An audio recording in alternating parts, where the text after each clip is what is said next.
Assalamualaikum ya akhi ya ukhti.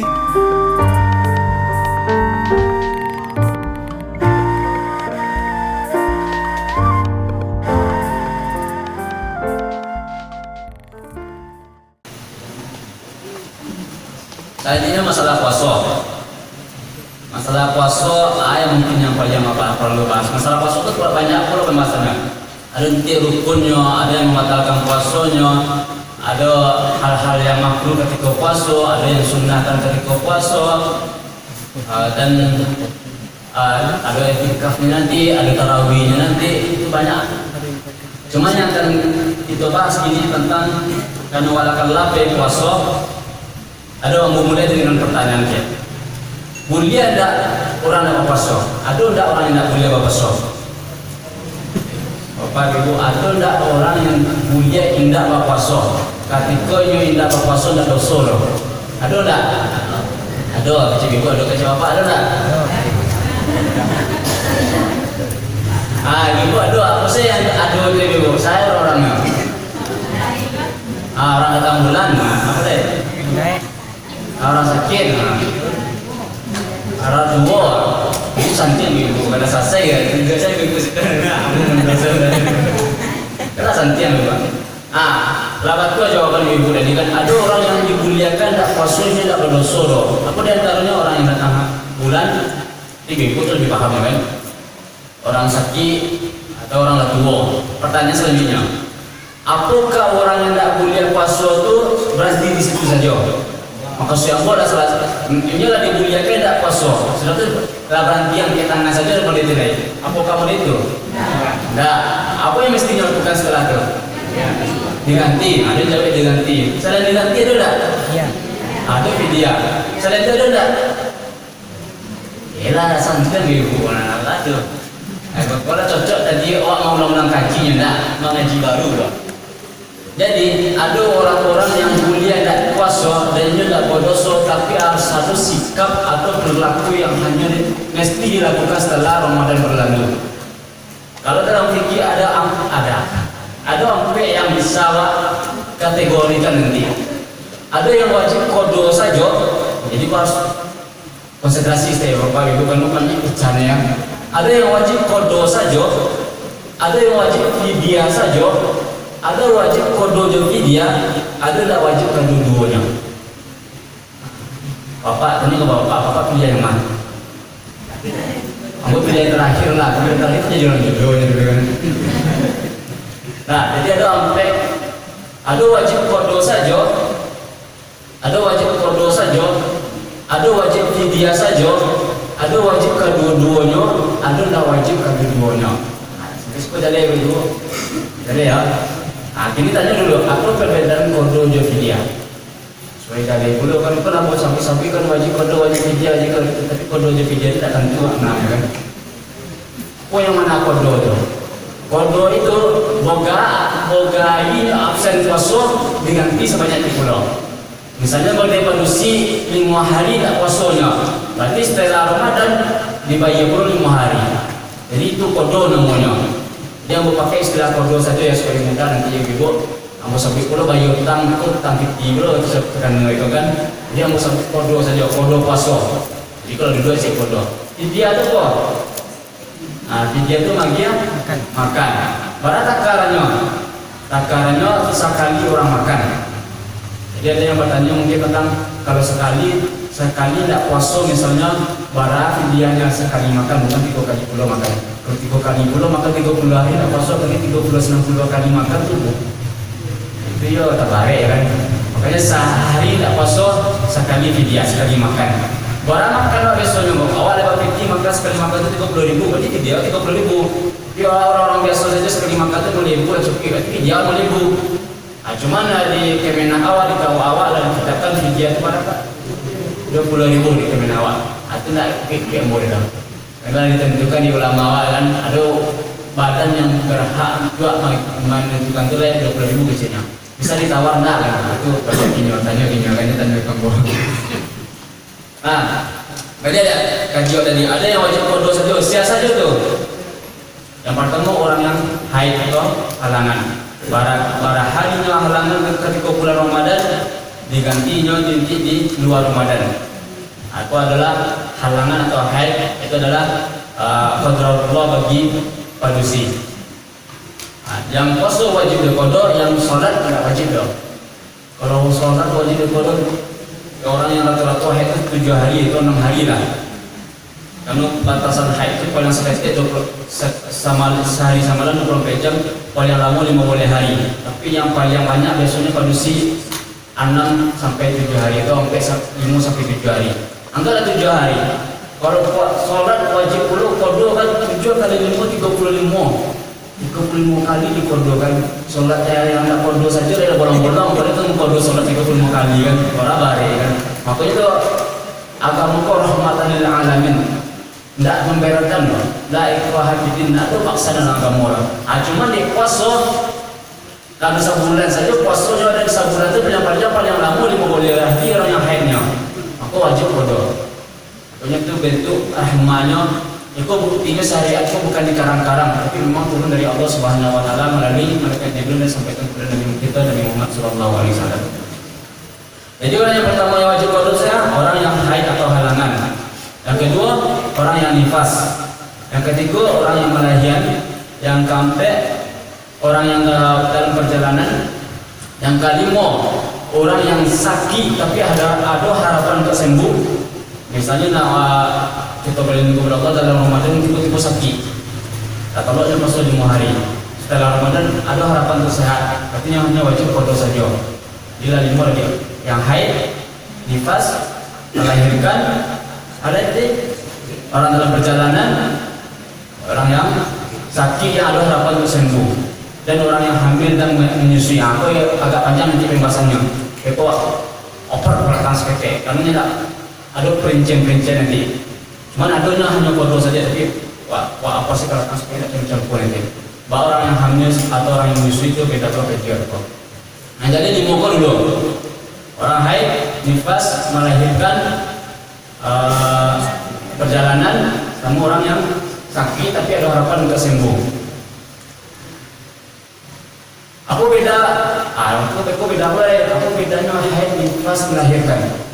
Jadi kok maaf dulu kepada nenek mama dan kawan. Kiki ko jadi kulit isinya. Lain keleknya dan bro liangnya, yang bro keleknya. Jadi ambo tak pandai menerjemahkan kok nyampang terlalu terang-terang benar, aku pakai bahasa Jawa. Ini mohon maaf dulu, karena memang harus baca jale-jale. Bagi manusia yang menjak remaja harus jale ada beberapa darah yang keluar dari kemaluannya. Ada namanya haid, ada namanya nifas, ada namanya darah melahirkan, ada namanya istihadah. Ada jale dia orang yang kadang-kadang mulai masuk-masuk SMA apa jale itu. Ada namanya haid, ada namanya nifas. Haid kalau urutan kan haid, melahirkan, nifas, istihadah. Itu beda-beda hukumnya, beda-beda hitungannya. Itu harus dibuat tuh. Tidak tahu loh, dicari tahu. Orang luar buka pun pengajian kursi kadang-kadang kita bahas tuh kan. Kalau tak apa harus tahu loh. Punya anak kursi kan, yang bujang-bujang kan, tahu harus tahu loh. Punya bini kan. Kalau punya anak berarti kan harus tahu tuh. Jadi ada namanya darah haid, ada darah nifas, darah melahirkan, darah nifas. Darah melahirkan darah yang keluar bersama bayi, darah nifas darah yang setelah melahirkan. Paling sekete nak ada waktunya paling banyak biasanya 60 hari, tapi rata-rata baru segitu 40 hari. Ini dah bego. Itu nifas namanya. Kalau di dalam fikih itu ada katakan itu paling sekete ada tentu. Misalnya setelah sanitasi nifas ini kan paling banyak 60 hari, rata-rata padusi 40 hari. Itu nifas. Lalu haid, kalau dalam melahirkan istihadah darah penyakit. Itu beda hukum nanti. Anda lihat, kalau sampai tadi wajib qada saja sudah selesai. Selanjutnya wajib fidyah saja. Dia wajib membayar makan saja. Sebenarnya kalau panjang-panjang mereka bertangkap kiri ke cabai kambing kan lupa cicit kan. Mestinya yang kita yang muda yang masih gue menulis ditulis juga tidak kan. Oh ya main juga rumah kan naik kaji tadi ya saya bilang kan. Kamu tak kurang yakin kalau ini cabai kambing kan. Karena arti terbuku aja pak, buku aja lah kecewa kan. Sangat baik. Daripada kosong saya dia kan. Bisa ditampung dia kan. Selanjutnya yang wajib fidyah saja. Yang pertama orang yang tua tidak mungkin yang puasa sore. Kalau diwajibkan belum kodonya tidak mungkin puasa sore. Itu kan yang kodoh kan. Makanya orang yang tua itu memang tidak wajib, tidak rasa-rasa akan tolong ini puasa sore. Makanya fidyah saja lah. Sejak sampai tadi 30 hari kali 30 kali magia makan pakai miskin. Takaran tak lewat sampai. Selanjutnya saya ada fidyah saja. Orang yang sakit dan mungkin harapan kesehatan. Walaupun mudah. Ini tadi orang yang tua dan mungkin yang pas sore. Fidyah saja. Orang yang sakit tidak ada harapan kesehatan. Kalau ada harapan kesehatan, berarti yang berdoa saja. Itu memang ada harapan kesehatan lain. Orang tentu menurut dokter, apa yang tak mungkin dia tidak akan tuh keberubah dah. Harus berubah habis panjang hari. Berarti tidak ada harapan kesehatan lain. Tentu hanya keberubah. Kalau diwajibkan pulau berdoa, bila yang berdoa lain. Sedangkan ini bergantung juga. Tidak mungkin untuk pasal. Jadi ada dua yang wajib fidyah saja. Saya tadi orang yang sembuh benar. Yang kedua orang yang sakit tidak ada harapan kesehatan. Yang ketiga ya, kedua kabar estek. Wajib keduanya. Saya bapak wakilkan untuk bapak ya. Bagian ini, saya wajib keduanya. Ibu, kau berkaitan ibu banyak sana kau. Ibu, ayah wajib keduanya. Apa ni? Ibu hamil gitu ya. Yang lain, tanyalah bapak dia. Yang wajib keduanya, yang pertama yang mungkin lebih umum, orang yang punya hutang puasa tahun batang dan 30 puasa tahun kini, kalau dia selesai ini wajib hutang mulai, makanya wajib kodoh dia fidyah. Bagi tambah dia fidyah, hukuman baginya rasa tahu kalau itu dia kena ini atau bayar hutangnya. Makanya wajib kodoh dia fidyah. Makanya bagi ibu atau berusia yang punya hutang dan ditunda, maksudnya lunaskan hutang itu sebelum menjalan 30 puasa temungkol.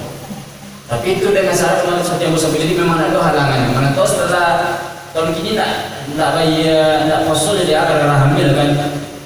Itu last tahun daerah melahirkan kan. Kita sudah lebih puasa hamil dulu ya kan. Nanti kan ada boleh kan ada pula halangan kan. Manusia itu memang ada murni ada halangan kan. Jadi saya sehat hamil apa tak ya. Ini tunda aja kira 30 puasa selanjutnya.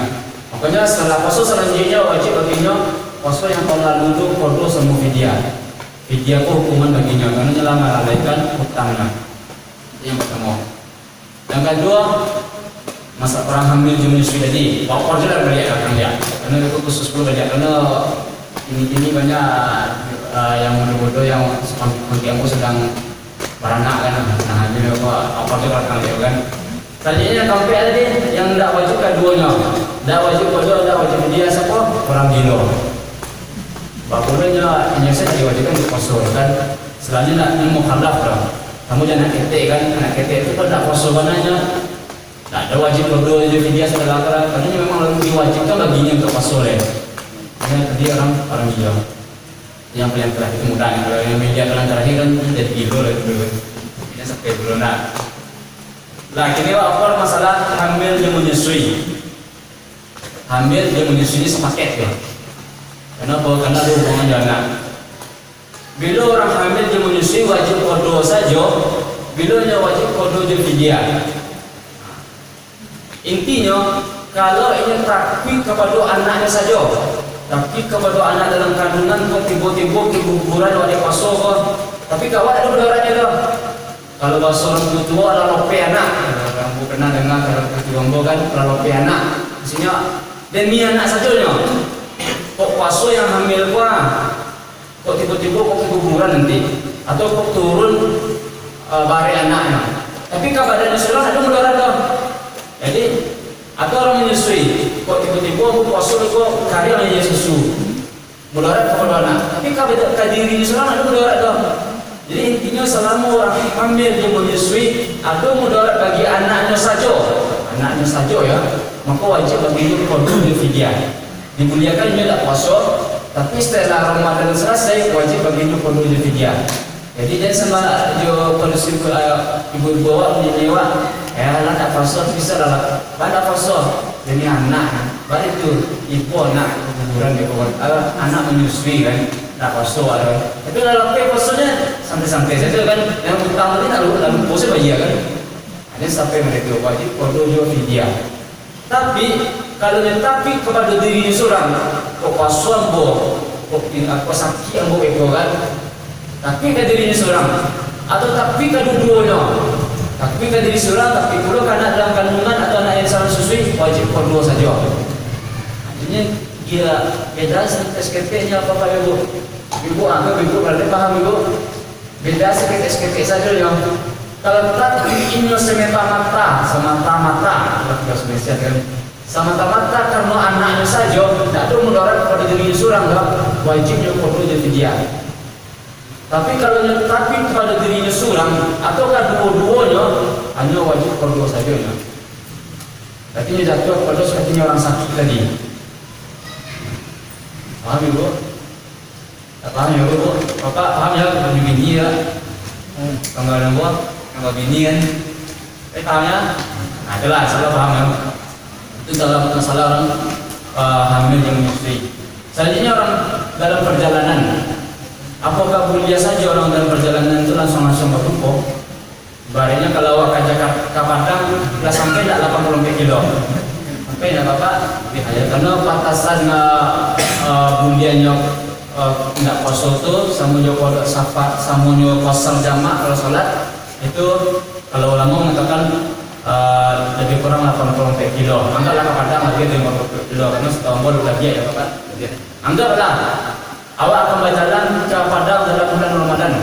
Boleh tak bagi awak tidak puasa? Boleh. Ada kita cakap apa boleh? Ibu boleh tak? Boleh tapi tentu ada syarat. Tak boleh-boleh saja dong. Atau syarat itu berlaku pula bagi apa-apa yang akan meninggalkan Jumat. Apa syaratnya? Syarat pertama mesti keluar dari negara itu sebelum subuh. Karena kalau dia keluar setelah subuh artinya lah berpakaian puasa, artinya wajib puasa tadi ada pada dirinya gitu. Sama yang subuh ni masih sejak awal kan, artinya lah wajib puasa. Ini harus dia itu musafir lain akan berjalan. Nah, kalau akan berjalan wajib puasa. Bila dia boleh nak puasa, kok tahu-tahu dalam perjalanan kok akan mudarat baginya. Kok sakit tambah parah sakitnya. Nah, kamu dorat rasanya baginya baru boleh nih bang, baru boleh nih puasa. Tapi kalau ingin tak puasa dari awal, bajakanlah sebelum subuh, keluarlah dari negara sebelum subuh. Baru itu berarti awak ada dihitung. Ketika masuk azan subuh, awak ada dihitung sebagai orang yang musafir, sebagai orang yang dalam perjalanan. Jadi ada dua syarat tadi. Pertama, perjalanannya mesti jauh. Ada tiga sebenarnya. Perjalanannya mesti jauh. Yang kedua, perjalanan itu perjalanan yang mubah, yang halal. Dan tujuannya kepada untuk bebas judi kan? Nah, itu dah halal semua itu. Tak boleh kita tak masuk harus masuk. Baik pada untuk judi kan? Nah, mestinya masuk. Karena perjalanan haram. Nah, pertama mesti perjalanan jauh. Yang kedua mesti perjalanan yang mubah, yang halal. Atau perjalanan yang sunnah. Apa yang sunnah? Untuk ilmu kadang misalnya kan? Nah, ketiga mesti keluar dari nagari setelah sebelum subuh. Kalau hanya keluar setelah subuh, berarti lah wajib puasa dulu. Begitu juga bapak yang akan keluar, yang akan ke Padang misalnya setelah subuh hari Jumat, wajib baginya untuk sholat Jumat di perjalanan mungkin. Tapi kalau dia keluar sebelum subuh, boleh untuk meninggalkan sholat Jumat. Boleh juga di Kodo Jasar nanti. Itu tentang puasa. Karena dia puasa kalau kan mau yakin dari kasar pikiran yang juga sirkus sampai setengah pasti ada utang. Aku yakin karena masih banyak yang menunggu kan. Nah, itu caranya nanti. Kalau tadi utang mana? Apa ada utang? Tanpa so. Utang pasal ada kalau dia ada utang. Karena mau utang dari Dubai ke Jakarta itu tengah malam perjalanan. Kalau kamu poso pagi tergoyang langsung muntah. Kamu udah jalan dari tengah malam kan, kamu dari Dubai itu nak selama jam 2 waktu di situ nak tahu nyampe subuh dah waktu. Dibuang di Jakarta sore di awal, tengah malam dingin.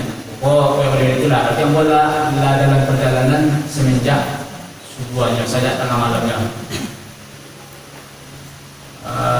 Itu contohnya contoh yang terjadinya. Karena buku petang waktu itu hari Senin itu bola di bandara di Mesir. Tengah malamnya subuhnya di tengah malamnya di Dubai, subuhnya dalam pesawat. Zuhur asarnya jamak di Jakarta. Itu tentang dia perjalanan. Itu tentang kosong. Lah saja bu, alana. Tanpa ku kan gue gaya ku anak sama namanya ceramah gue gaya lah. Mode sapi kan laba blender jadi lah pokoknya taruhnya sebagai tinggal masuk saya kaposnya saya jadi aja kaposnya masuk kulkas saja kan dan tidak ada buku yang taruh tak ada baca atau dulu taruh di mana kalau tidak katanya bapak aku doa aku ikut selalu banyak saya Pertanyaan. tapi kalau tidak ada itu sana mana boy. Dia dan pelalu secara umum aja lah.